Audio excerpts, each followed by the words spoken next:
Hello दोस्तों, आप सभी का स्वागत है अपने ही चैनल जीके माध्यिका पर। दोस्तों, आज के इस वीडियो में टेक्नीशियन एग्जाम 2024 के लिए सेट नंबर 11 देखेंगे, जिसमें साइंस से 40 प्रश्न देखेंगे। तो दोस्तों, वीडियो आपके लिए काफ़ी हेल्पफुल रहेगा, इसलिए वीडियो के अंत तक देखिएगा। अगर चैनल पर नए हैं तो चैनल को सब्सक्राइब जरूर कर लीजिएगा। तो चलिए आज का वीडियो शुरू करते हैं। तो दोस्तों, पहला प्रश्न है, जिन उत्परिवर्तन निम्न में से किसके कारण होता है? जिन उत्परिवर्तन निम्न में से किसके कारण होता है? तो दोस्तों, इसका राइट आंसर सी हो जाएगा, नाइट्रोजनी क्षारों के अनुक्रम में परिवर्तन के कारण। ठीक है, नेक्स्ट क्वेश्चन देखते हैं।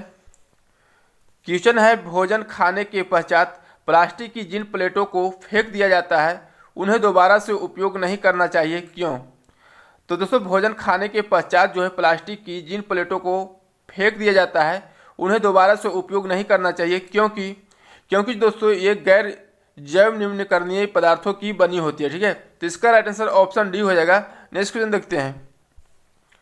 क्वेश्चन निम्नलिखित में से कौन से कथन सही है?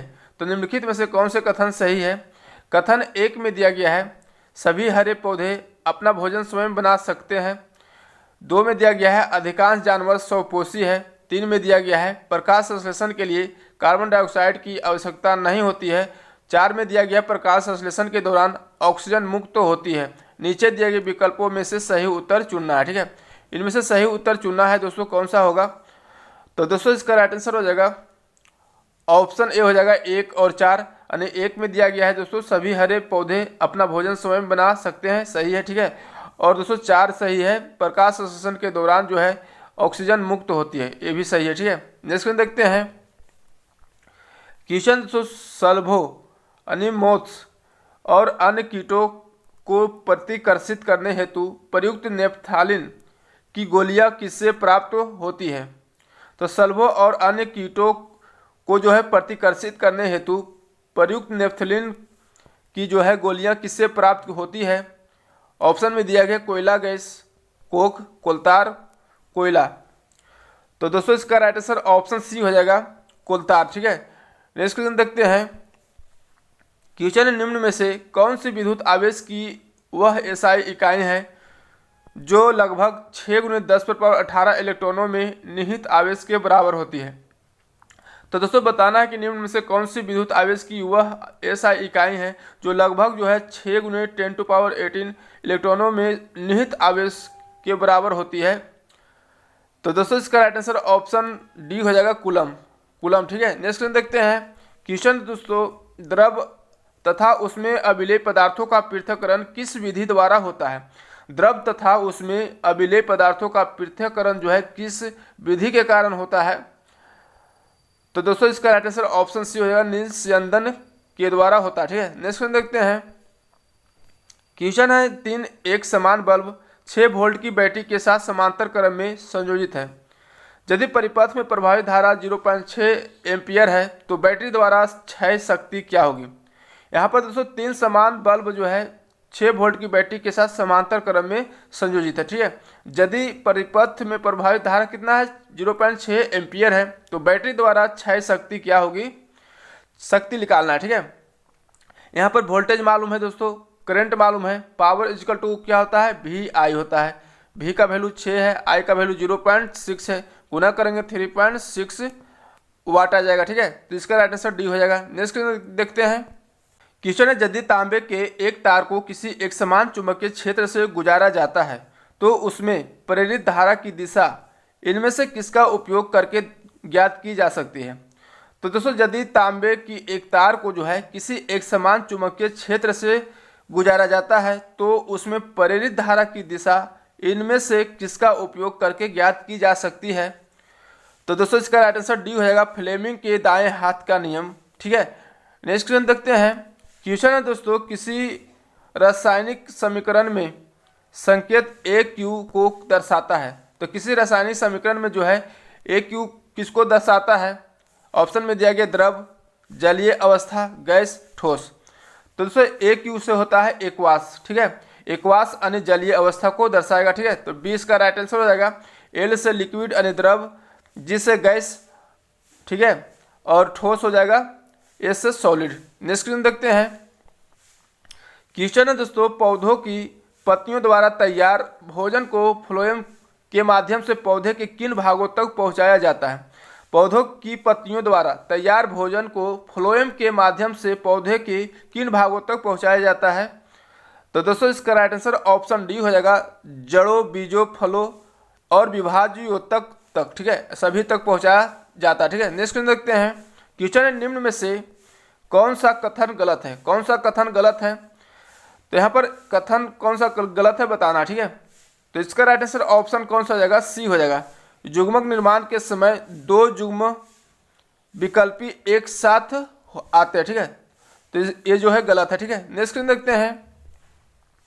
क्वेश्चन है प्रोटीनों की अमीनो अम्ल में जटिल कार्बोहाइड्रेट के ग्लूकोज में और वसा के वसा अम्लों और ग्लिसरॉल में अंतिम रूपांतरण के लिए जिम्मेदार एंजाइम किसमें उपस्थित होते हैं? ऑप्शन में दिया गया पीतरस, आर्द्ररस, जठररस, अग्नाशयी रस। तो दोस्तों इसका राइट आंसर ऑप्शन बी हो जाएगा, यात्र रस। ठीक है दोस्तों, पीतरस जो है कहाँ पर बनता है? तो अकृत में बनता है और जमा कहाँ पर होता है? पित्ताशय में होता है। ठीक है, आर्द्र रस दोस्तों ये क्या है? अम्लीय है। जठर रस क्या है? अम्लीय है। ठीक है, तो ध्यान रखिए। नेक्स्ट क्वेश्चन देखते हैं। नेक्स्ट क्वेश्चन है, 50 सेंटीमीटर फोकस दूरी वाले एक अपसारी लेंस को 20 सेंटीमीटर फोकस दूरी वाले एक अपसारी लेंस के साथ जोड़कर रखा गया है। इन दोनों लेंसों के संयोजन की क्षमता ज्ञात कीजिए। तो दोनों लेंस की संयोजन की क्षमता यानी पावर निकालना है। ठीक है, यहाँ पर दोस्तों अभिसारी लेंस की फोकस दूरी दिया गया है 50 सेंटीमीटर। अभिसारी लेंस होता है दोस्तों उत्तल लेंस, और उत्तल लेंस में फोकस दूरी पॉजिटिव होता है। तो F1 बराबर कितना हो गया? 50 सेंटीमीटर। अपसारी लेंस की फोकस दूरी 20 सेंटीमीटर दिया गया है। अपसारी लेंस होता है अवतल लेंस। ठीक है, और अवतल लेंस में फोकस दूरी नेगेटिव होता है। तो F2 बराबर -20 सेंटीमीटर। ठीक है, अब दोस्तों टोटल फोकस दूरी निकाल लेंगे तो फार्मूला आता है 1/f equal to 1/f1 plus 1/f2। F1 और F2 का वैल्यू रखेंगे तो F का वैल्यू निकल के आएगा दोस्तों -100/3 आएगा। ठीक है, -100/3 आ जाएगा। अब यहाँ पर दोस्तों क्षमता निकालना है। ठीक है, तो पावर इक्वल टू होता है दोस्तों 100/f होता है। 100/f होता है और वैल्यू रखेंगे दोस्तों F का वैल्यू, तो F का वैल्यू रखेंगे तो आ जाएगा -3 डायोप्टर। ठीक है, तो -3 डायोप्टर इसका राइट आंसर ए हो जाएगा। नेक्स्ट क्वेश्चन है, एक 3 सेंटीमीटर ऊंची वस्तु को F दूरी वाले उत्तल लेंस के सामने 1.5 F दूरी पर रखा जाता है। आवर्धन ज्ञात कीजिए। तो दोस्तों आवर्धन ज्ञात करना है। यहाँ पर वस्तु की ऊंचाई दिया गया है, फोकस दूरी F दिया गया है, वस्तु की दूरी जो है 1.5 F दिया गया है। यहाँ पर दोस्तों वस्तु की दूरी लेंगे नेगेटिव में। ठीक है, -1.5 हो जाएगा। F का वैल्यू F ही होगा। ठीक है, तो आवर्धन बराबर होता है दोस्तों V/U होता है। अब यहाँ पर दोस्तों U का वैल्यू मालूम है, V का वैल्यू मालूम नहीं है, तो लेंस का फॉर्मूला लगाएंगे 1/V - 1/U बराबर 1/F। यहाँ से दोस्तों U और F का वैल्यू रख के V का वैल्यू निकालेंगे तो V का वैल्यू 3F आ जाएगा। ठीक है, अब दोस्तों यहाँ पर वैल्यू रख देंगे। V का वैल्यू कितना आ गया? 3F आ गया। U का वैल्यू -1.5F है। अब इसी को सोल्व करेंगे दोस्तों तो कितना आ जाएगा? 2 यानी -2 आ जाएगा। तो इसका राइट आंसर ऑप्शन बी हो जाएगा। ठीक है, नेक्स्ट क्वेश्चन देखते हैं। क्वेश्चन 12 वोल्ट की एक बैटरी 250 ओम के प्रतिरोध से संयोजित है। इसके द्वारा 5 सेकेंड में उत्पन्न ऊष्मा कितनी होगी? तो दोस्तों यहाँ पर 12 वोल्ट यानी वोल्टेज दिया गया है। ठीक है, रेसिस्टेंट यानी प्रतिरोध दिया गया है, समय दिया गया है, ऊष्मा निकालना है। फार्मूला आता है H = V² × T। ठीक है, अब वैल्यू रख देंगे। V का वैल्यू रखेंगे कितना है? 12 का स्क्वायर 144। R का वैल्यू कितना है? 250 है। समय कितना है? 5 है। इसी को सोल्व करेंगे। 5 × 5 = 25, 50 बार में कट गया। अब इसको पॉइंट में लाएंगे दोस्तों तो आ जाएगा पॉइंट में 2.88 आ जाएगा। ठीक है, तो दोस्तों इसका राइट आंसर ऑप्शन बी हो जाएगा। ठीक है, नेक्स्ट क्वेश्चन है दोस्तों, लाल रंग का प्रकाश कोहरे या धुंध से खाली स्थान पर किरणित होता है क्योंकि इसकी तरंगदैर्घ्य श्वेत प्रकाश के अन्य होती है। तो दोस्तों रंगों के घटकों की अन्य तरंगदैर्घ्य की तुलना में क्या होता है? तो यहाँ पर दोस्तों लाल रंग का प्रकाश जो है कोहरे या धुंध से जो है सबसे कम परिकिरणित होता है। ठीक है, सबसे कम और तरंगदैर्घ्य सबसे अधिक। ठीक है, तो इसका राइट आंसर ऑप्शन सी हो जाएगा। नेक्स्ट क्वेश्चन देखते हैं। क्वेश्चन दोस्तों, विद्युत चुंबकीय प्रेरण की घटना के दौरान किसी कुंडली में प्रेरित EMF किसके अनुक्रमानुपाती होता है? विद्युत चुंबकीय प्रेरण की घटना के दौरान जो है किसी कुंडली में प्रेरित EMF किसके अनुक्रमानुपाती होता है? तो दोस्तों इसका राइट आंसर ऑप्शन डी हो जाएगा, चुंबकीय अभिवाह में परिवर्तन की दर। दोस्तों अभिवाह जो होता है फ्लक्स होता है। ठीक है, फ्लक्स नेक्स्ट क्वेश्चन देखते हैं। क्वेश्चन है दोस्तों, बेंजीन में मौजूद द्विक आबंध की संख्या होती है। बेंजीन में मौजूद द्विक आबंध की संख्या जो है कितनी होती है? तो दोस्तों इसका राइट आंसर ऑप्शन बी हो जाएगा 3। ठीक है। नेक्स्ट क्वेश्चन देखते हैं। क्वेश्चन है, निम्न में से किसमें लिंग गुणसूत्र नहीं होते हैं? निम्न में से किसमें जो है लिंग गुणसूत्र नहीं होते हैं? तो दोस्तों छिपकली में जो है लिंग गुणसूत्र नहीं होती है। इसका राइट आंसर डी हो जाएगा। ठीक है। नेक्स्ट क्वेश्चन देखते हैं। क्वेश्चन है, जदीद दर्पण से परावर्तन के बाद बनने वाला प्रतिबिंब आभासी और अत्यधिक छोटा है, तो वस्तु की स्थिति और दर्पण का प्रकार बताइए। वस्तु की स्थिति और दर्पण का प्रकार बताना है। प्रतिबिंब जो है आभासी और अत्यधिक छोटा बनता है। ठीक है। तो प्रतिबिंब आभासी और छोटा जो है बनता है जब अनंत पर वस्तु रहेगा। ठीक है। और दर्पण उत्तल दर्पण रहेगा। तो इसका राइट आंसर ऑप्शन सी हो जाएगा। नेक्स्ट देखते हैं। क्वेश्चन दोस्तों, कुंडली की गति की दिशा चुंबकीय क्षेत्र के समकोण पर होने पर प्रेरित धारा होगी। कुंडली की गति की दिशा जो है चुंबकीय क्षेत्र के समकोण पर होने पर प्रेरित धारा होगी। तो प्रेरित धारा जो है अधिकतम होगी। ठीक है। तो इसका राइट आंसर ऑप्शन सी हो जाएगा। नेक्स्ट क्वेश्चन देखते हैं। क्वेश्चन है दोस्तों, कार्बन के जिन यौगिकों में कार्बन दोहरा आबंध होता है उन्हें क्या कहा जाता है? दोहरा आबंध यानी कार्बन के बीच जो है दोहरा आबंध होता है। तो ये जो दोस्तों होता है असंतृप्त यौगिक। असंतृप्त में दोस्तों डबल बॉन्ड और ट्रिपल बॉन्ड होता है। ठीक है। और संतृप्त में जो है सिंगल बॉन्ड होता है।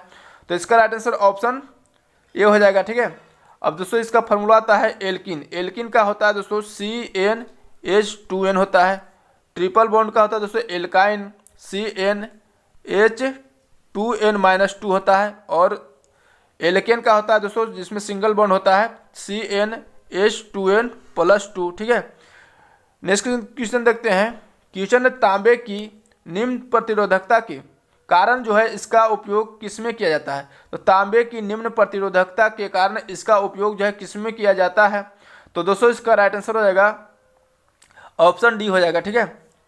संचरण लाइनों में। ठीक है। विद्युत बल्ब में दोस्तों टंगस्टन का यूज करते हैं। ठीक है। टंगस्टन का। और टोस्टर और हीटर में जो है नाइक्रोम तार का प्रयोग करते हैं। नाइक्रोम का दोनों का दोस्तों टंगस्टन और नाइक्रोम दोनों का जो है प्रतिरोधकता और गलनांक जो है उच्च होता है। ठीक है। नेक्स्ट क्वेश्चन देखते हैं। क्वेश्चन दोस्तों, दूध में निम्नलिखित में से कौन सा प्रोटीन और कार्बोहाइड्रेट का जोड़ा पाया जाता है? दूध में निम्नलिखित में से कौन सा प्रोटीन और कार्बोहाइड्रेट का जोड़ा पाया जाता है? तो दोस्तों इसका राइट आंसर ऑप्शन बी हो जाएगा, केसिन और लैक्टोज। ठीक है। नेक्स्ट क्वेश्चन देखते हैं। क्वेश्चन है, कुछ जंतुओं जैसे घोंघा में जंतु अपना लिंग बदल सकते हैं, यह क्या व्यक्त करता है? तो घोंघा जो है लिंग का निर्धारण जो है तापमान द्वारा होता है। ठीक है। तो इसका राइट आंसर ऑप्शन सी हो जाएगा। नेक्स्ट क्वेश्चन देखते हैं। क्वेश्चन है दोस्तों, हाइड्रोकार्बनों के अनुभारों के बढ़ते अनुक्रम के अनुसार निम्नलिखित में से कौन सा सही क्रम है? हाइड्रोकार्बनों के अनुभारों के बढ़ते क्रम के अनुसार बताना है कौन सा सही क्रम है। तो यहाँ पर दोस्तों मेथेन, एथेन, प्रोपेन, ब्यूटेन यही है। ठीक है। ये इसका राइट आंसर हो जाएगा। नेक्स्ट क्वेश्चन देखते हैं। क्वेश्चन दोस्तों, निम्नलिखित में से किस स्थिति में पानी का वाष्पीकरण सबसे धीमा होगा? तो निम्नलिखित में से किस स्थिति में जो है पानी का वाष्पीकरण सबसे धीमा होगा? तो दोस्तों इसका राइट आंसर सी हो जाएगा, एक कमरे में रखा पानी का एक गिलास। ठीक है। नेक्स्ट क्वेश्चन देखते हैं। क्वेश्चन है, अलवन जलीय पौधों और जंतुओं के जीवन के लिए सबसे अधिक सहायक पीएच परास कौन सा है? तो इसका राइट आंसर ए हो जाएगा। क्वेश्चन है, खाली स्थान एक उपकरण है जिसका उपयोग विद्युत परिपथ के प्रतिरोध को बदलने के लिए किया जाता है। तो कौन सा एक उपकरण है जिसका उपयोग जो है विद्युत परिपथ के प्रतिरोध को बदलने के लिए किया जाता है? तो रियोस्टेट हो जाएगा। इसका राइट आंसर डी। ठीक है। दोस्तों गैल्वेनोमीटर जो है धारा की उपस्थिति बताता है, एमीटर धारा को नापता है और वोल्टमीटर विभवांतर को मापता है। ठीक है। नेक्स्ट क्वेश्चन देखते हैं। क्वेश्चन दोस्तों, पौधे में प्रकाश संश्लेषण की प्रक्रिया के विभिन्न चरण नीचे दिए गए हैं। दिए गए विकल्पों में से कौन सा एक प्रक्रिया के विभिन्न चरणों के सही क्रम को दर्शाता है? तो सही क्रम को दर्शाता है। तो यहाँ पर दोस्तों पहला जो हो जाएगा क्लोरोफिल द्वारा प्रकाश ऊर्जा का अवशोषण, तो पहला नंबर हो जाएगा। दूसरा नंबर हो जाएगा दोस्तों प्रकाश ऊर्जा का रासायनिक ऊर्जा में परिवर्तन। और तीसरा नंबर हो जाएगा जल के अणुओं को हाइड्रोजन और ऑक्सीजन में विभाजन। ठीक है। और चौथा नंबर हो जाएगा दोस्तों कार्बन डाइऑक्साइड का कार्बोहाइड्रेट में अपचयित होना। तो कौन सा ऑप्शन हो जाएगा दोस्तों? सी हो जाएगा। ठीक है। सी हो जाएगा। नेक्स्ट देखते हैं। क्वेश्चन दोस्तों, अत्यधिक गर्म करना और खाना पकाने के तेल का बार बार उपयोग करना सबसे अवांछनीय क्यों है? तो अत्यधिक गर्म करना और खाना पकाने के तेल का बार बार जो है उपयोग करना सबसे अवांछनीय क्यों है? तो दोस्तों क्योंकि दोस्तों यह जो है बेंजापायरिन जैसे कार्सिनोजेनिक पदार्थ उत्पन्न होते हैं। ठीक है, तो इसका राइट आंसर ऑप्शन बी हो जाएगा। नेक्स्ट क्वेश्चन देखते हैं। क्वेश्चन दोस्तों, किसी कार्बनिक यौगिक में एक प्रक्रियात्मक समूह का क्या निर्धारित करता है? तो किसी कार्बनिक यौगिक में जो है एक प्रक्रियात्मक समूह का क्या निर्धारित करता है? तो दोस्तों इसका राइट आंसर सी हो जाएगा, इसके रासायनिक गुण। ठीक है, नेक्स्ट क्वेश्चन दोस्तों, जब सोडियम सल्फाइड तनु हाइड्रोक्लोरिक अम्ल के साथ अभिक्रिया करता है तो दुर्गंध युक्त गैस उत्पन्न होती है। यह दुर्गंध युक्त गैस कौन सा है? तो दोस्तों इसका राइट आंसर बी हो जाएगा, H2S। ठीक है, क्वेश्चन, मोटर के आर्मेचर के घूर्णन की दिशा किसकी सहायता से ज्ञात की जा सकती है? तो मोटर के आर्मेचर के घूर्णन की दिशा जो है किसकी सहायता से ज्ञात की जा सकती है?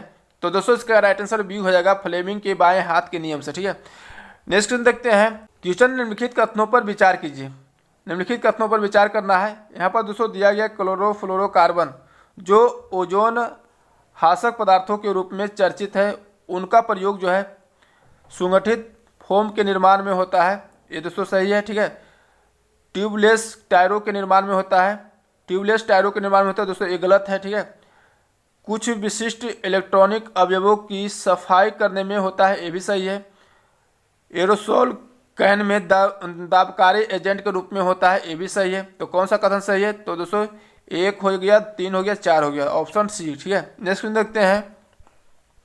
क्वेश्चन, जिप्सम और प्लास्टर ऑफ पेरिस के रासायनिक सूत्र क्रमशः क्या है?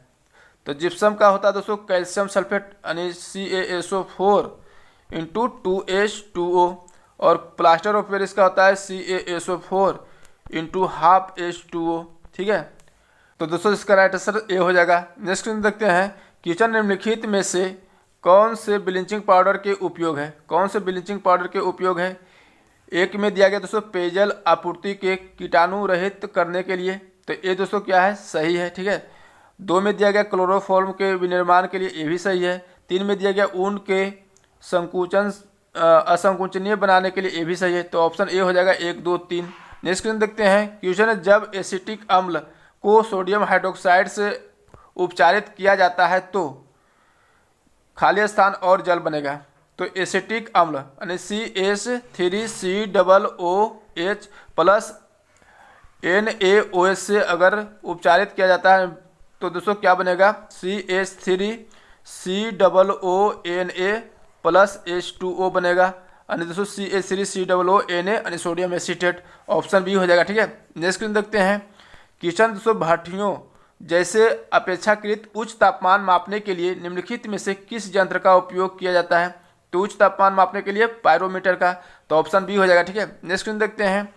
क्वेश्चन है, किसी धारावाही परिनालिका के कारण उत्पन्न चुंबकीय क्षेत्र से संबंधित निम्न कथनों पर विचार कीजिए। कथन 1 में दिया गया परिनालिका के अंदर चुंबकीय क्षेत्र एक समान है, ये सही है। 2 में दिया गया परिनालिका का एक सिरा छड़ चुंबक की उत्तरी ध्रुव की तरह और दूसरी सिरा दक्षिणी ध्रुव की तरह व्यवहार करता है, ये भी सही है। ठीक है, तो कौन सा कथन सही है? तो दोनों कथन सही है, तो ऑप्शन ए इसका राइट आंसर हो जाएगा। तो दोस्तों आज की वीडियो यहीं तक रहने देते हैं, फिर मिलेंगे नेक्स्ट वीडियो में नए सेट के साथ। अगर वीडियो अच्छा लगा तो लाइक करिएगा, चैनल पर नए हैं तो चैनल को सब्सक्राइब करके बेल आइकन जरूर दबा लीजिएगा। जय हिंद।